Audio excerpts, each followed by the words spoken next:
నీవు నీ సహోదరుని ద్వేషిస్తే యేసయ్యకు నువ్వు అలా కనపడవంతే. ఎందుకంటే ఆయన అంటాడు, నువ్వు చీకటి సంబంధివి, నువ్వు నరహంతకురాలువు, నువ్వు నా ఎదుట ఉండకూడదు, పో నరకానికి అని అంటాడు. ఎంతమంది తేలికగా మీ సహోదరులు ద్వేషిస్తున్నారు, సహోదరుని ద్వేషిస్తున్నారు, దూషిస్తున్నారు. ఒకరినొకరు తిట్టుకుంటా కొట్టుకుంటా చేసుకుంటే నువ్వు దేవుని బిడ్డవి ఎలాగవుతావు? ఒకవేళ అలాంటి విధానం నీ బ్రతుకులో ఉండే మార్చుకోవాలి. మార్చుకోకపోతే ఏం జరుగుతుందంటే దేవుడు అంటాడు, ఈ నరహంతకుడు తీసుకెళ్లి పడాయి, ఈ నరహంతకురాలు తీసుకెళ్లి పడాయి, నాకు సంబంధము లేదు, ఈయనెవరో తెలియదు అని అంటాడు.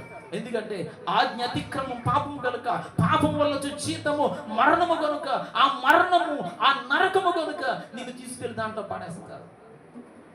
నువ్వు క్రీస్తు మందిరములోకి వచ్చిన నీవు నీ హృదయాన్ని పరీక్షించుకోవాలి.